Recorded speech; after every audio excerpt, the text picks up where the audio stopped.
Hi there! At saya-saya dito. Nandito tayo sa Glasgow, Scotland. Barrio Fiesta, dami-dami, libo-libo ang tao. Pero we have two nurses sa katabi ko.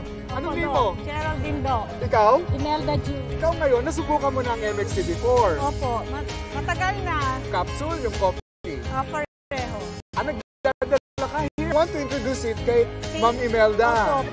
Ma'am Imelda is a nurse. Ngayon, nagwo-work siya pero retired na. Pero here, Nursing home. nursing home. So, yung mga may edad na ang tinaalagaan mo. And we don't want na siyempre magkaroon ng sakit tulad ng mga nandun, ano? And that is why gustong introduce sa'yo yung MX3. At saka wala kang maintenance, right? So, yan ang maganda sa'yo, yung ating MX3 capsule, 500 mg. Alam mo, you can take it as your vitamin. Di ba nagba-vitamin ka? Yes. Ang kagandahan ng MX3 capsule natin, natural. Okay. At saka, Filipino. Oh, Tama, di ba? Filipino nga. Support the Support Filipino. Yes. Thank you! Thank you, Thank you, MX3!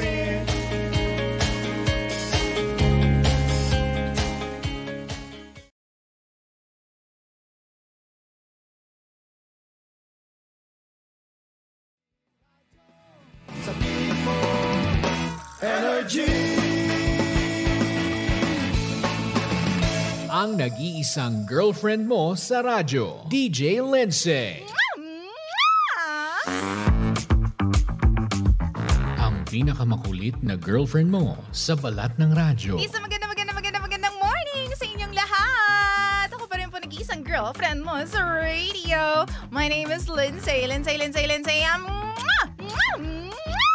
Makulit, pero may puso, handang makinig sa mga kwento mo. Alam mo, feeling ko kailangan mo na siyang iwan kasi it doesn't make sense. Ang kwento sa lihim ng liham. Mahal ko ang Lindsay. Ako nga po pala si Pao. Short for Paula.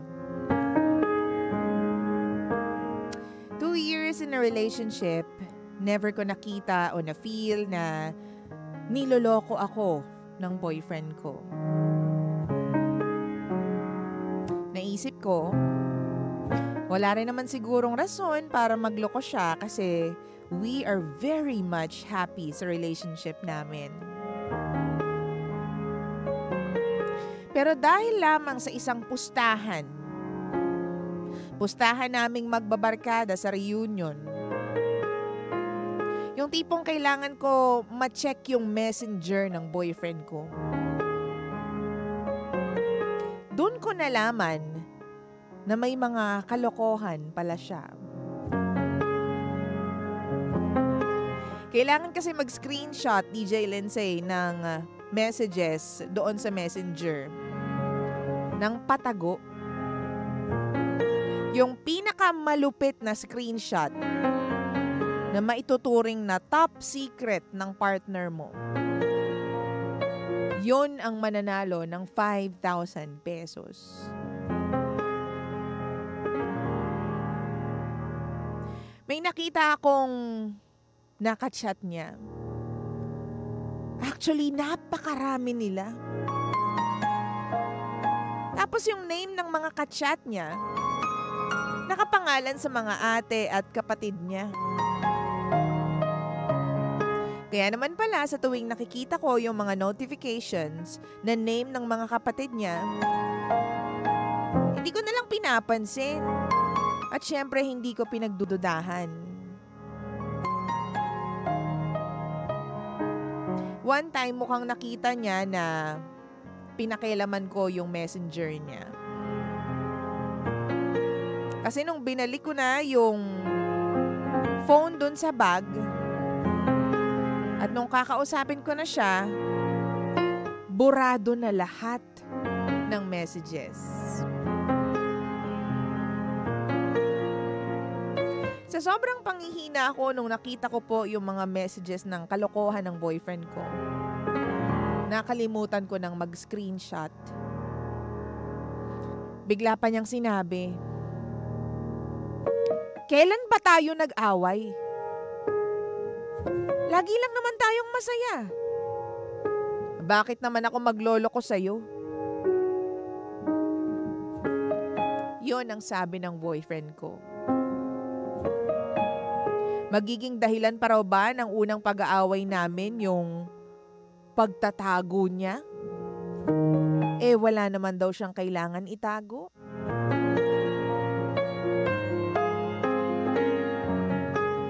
Ngayon, DJ Lindsay, hindi ko na alam kung anong paniniwalaan ko at kung anong gagawin ko. Dapat bang wag ko na lang pansinin? O dapat bang gawan ko ng aksyon? Kasi tulad nga ng sinabi ko, who knows kung ano ang totoo at hindi sa relasyon na ito. Please help me out, DJ Linz. Muli ako si Pao. At ito ang lihim ng aking liham.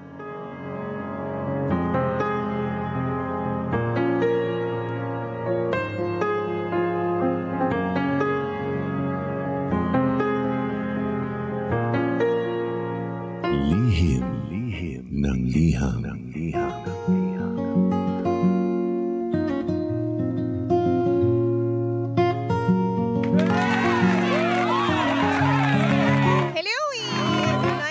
Na po ng umaga. Tayo pa rin pang estasyon na same, pero iba. We are number 106.7 Energy FM. Huwag mo sabihin radyo. Sabihin mo. Energy! Ayan na nga ba yung sinasabi ko sa mga pusta-pustahan? Yan yung mga challenge, mga game-game na may kinalaman sa pera. Mga mukha kasi kayong pera, be. Nakakaloka. By the way, sa lahat pa ng mga kakatune in pa lang, hello, welcome to the show. Welcome to Lihim ng Liham. Lihim ng liham. Ako po ang inyong abang lingkod. Ito po ang programang wala kang matututunan talaga. Opo. Pero meron kang mararamdaman. Ow! Ano ba? Ito mararamdaman mo, puot at galit talaga. Mararamdaman mong talagang ang daming nagagawa ng pera, no? Hindi kasi nagsimula yung mga ganyan challenge na yan. Hindi naman kayo hindi naman kayo sasama sa challenge kung ayaw ninyong kumita ng 5,000 piso. O siguro for the fun of it, playing that challenge. Yung gusto, para fun, di ba? Para masaya. Hindi mo alam, makakasira ng relasyon mo. Yung mga challenge na yan, di ba? Pero in the first place, second place, and third place, no? Kahit pa walang challenge, di mo nga, 'di ba, malalaman kung meron ngang ginagawang kalokohan at kabulastugan yung partner mo kung hindi pa lumitaw tong challenge na to with your friend. So ano ba dapat niyang gawin? Sabi niya, ipagkibit-balikat na lang daw ba yung pong panloloko sa kanya ng jowa niya? O dapat bang questionin niya at gawan niya ng paraan dahil di niya na raw alam kung ano ba ang totoo at kasinungalingan sa relasyon na ito, mahal ko. Let me know your thoughts about this. Sabihan mo na ako ng mga nararamdaman mo. Anong gagawin mo kung ikaw po ay nalaman mong niloloko ka ng jowa mo? Low-key niloloko. Wow! Diba? Sabihan mo ako. Punta ka sa Facebook, tapos panoorin mo yung live, tapos i-comment mo doon yung iyong message about Pao, diba? About Paula. Facebook.com/EnergyFM1067. Yan, that's Facebook.com/EnergyFM1067. Sabi ni Peter, anong relationship status na meron kayo ng guy? Kasi kung boyfriend at girlfriend pa lang kayo, he still has time to choose. Kaya he's open to flirting. Seal the deal and set the boundaries. Otherwise, you're tolerating his cheating madness. Wow! Sabi ni Marisa, naka-premium. Subscribe na sa Gaslighting 105, honey. Sabi naman ni Nuts, nako. Sa akin nga, simpleng kamustahan lang at ilang calls, inaway ko na agad, maaagapan pa. Kaya sa'yo ate, habang maaga pa, i-confront mo na agad, huwag kang matakot, masakit man, pero need mong tanggapin. Wow! Totoo, masakit yan. Lihim ng liham. Diba, yung haharapin mo yung katotohanan na nagloloko sa'yo yung jowa mo. Yung jowa mo na hindi mo akalain na lolokohin ka. Diba, kasi almost perfect, tapos lagi kayong masaya. Yun naman pala, merong tinatago na mga madidilim na mga sikreto. Sabi ni June, Jayun pala ito. Ewan sa'yo, kahit naman anong sabihin namin, ikaw din naman na makakasolusyon dyan. Hindi mo na kailangan pang manghingi ng payo, ikaw na magdesisyon kaagad-agad kung totoong ayaw mong masaktan o kung okay lang kahit saktan ka niya. Sabi pa dito ng ibang pangga natin, sabi ni Sam, sabihin mo you don't want to argue, you just want him to understand that he hurts your feelings. Ibalik mo yung bola sa kanya. What if kung siya naman ang nakakita ng mga kalokohan mo sa messenger? Anong mararamdaman niya? Okay lang ba? Hindi ba siya masasaktan? True. Ibalik mo lang. Paano kung ako yung magtago ng mga ganyang message? Paano kung ako yung magpalit ng mga pangalan ng ng mga boylet ko? Lagay ko doon kuya, Chupedro. Chupedro, gusto ko siya. Diba? Anong mararamdaman mo? Sige nga. Sabi naman ni Chacha, kaya minsan natatakot din yung sobrang tiwala. Ang tao may dalawang mukha at magaling magpanggap. Sabi naman ni Amechi, sinampal ka ng katotohanan ng kalokohan niya, ate, ginaslight ka pa. If you choose to stay and keep the relationship, you only have yourself to blame. Huwag ka na sanang humantong sa after we got married, pinakita na ng husband mo ang totoong kulay niya. Sabi naman ni Ophelia, just leave him. Free yourself if you can find a nice one for you. Sabi naman ni Rosie, wala akong makomment, late ako. Naka-in sa program mo, Miss Lindsay. Nako mga late-late na ganyan Minus 2 points kayo sa langit. 2 points sa langit. Sabi naman ni Riel, mag-usap sila ng maayos at bigyan po ng second chance. Ang second chance na yon ay ang gawin mo niyang pag-obserba sa kanya. Pag inulit pa, iwan mo na lang. Pero alam mo, totoo, medyo na-move ako dun sa sinabi ng isang commenter natin na sana wag kayong humantong sa mag-asawa na kayo tapos pagdating ng panahon, malalaman mo at marireveal na yung tunay na kulay ng mister mo. Wow! Hindi kasi diba may mga ganyan, yung sa una, sobrang galing, magpanggap, sobrang lambing, pero habang tumatagal, nakikita mo at nagsished na yung mga skin niya. Ano to, Hans? Nagsished na yung kanyang outer skin, tapos nare-reveal na yung totoong pagkatao niya, yung totoong ugali niya, personality niya. So, nasa sayo yon if you would like to stay, di ba? So, wag lang sana kapag kasal na kayo, saka ka magsisisi. Pero ako, pag alam mo, pag nararamdaman mo, dun sa tanong mo na, ano ba, dapat bang ipagkibit balikat na lang? Or, kumprontahin ko ba siya? Pag ako ganyan, kumprontahin ko talaga yan, be. Kasi hindi ka mapapakali niyan, ikaw yung hindi makakatulog sa gabi. Well, unless ganun kang tipo ng tao, na talagang kinakarir mo lahat ng nararamdaman mo. Kasi may mga tao na kayang i-turn off lang yung feelings may nalaman ako, bahala ka sa buhay mo. Ikaw naman magdadala niyan, bahala si karma sa'yo. Oo, so ako torn ako. Pero for your peace sake, kailangan nyo ma-resolve yan. Kailangan nyo talagang mag-usap. 'Di ba? Pag-usapan ninyo, may nakita ako sa cellphone mo, hindi ko lang na-screenshot. Yan ang problema. Dapat nag-screenshot ka bakla. Napakalaking tulong pa naman ng mga screenshot na yan. 'Di ba? Pero sabihin mo lang sa kanya, may nakita ako mga messages. Huwag mo na itago. Ano bang meron? Sino ba yung mga yon? Ba't kailangan mong palitan yung pangalan ng mga kapatid mo? Wow! Ba't kailangan mong ipalit yung pangalan ng mga ate mo dyan?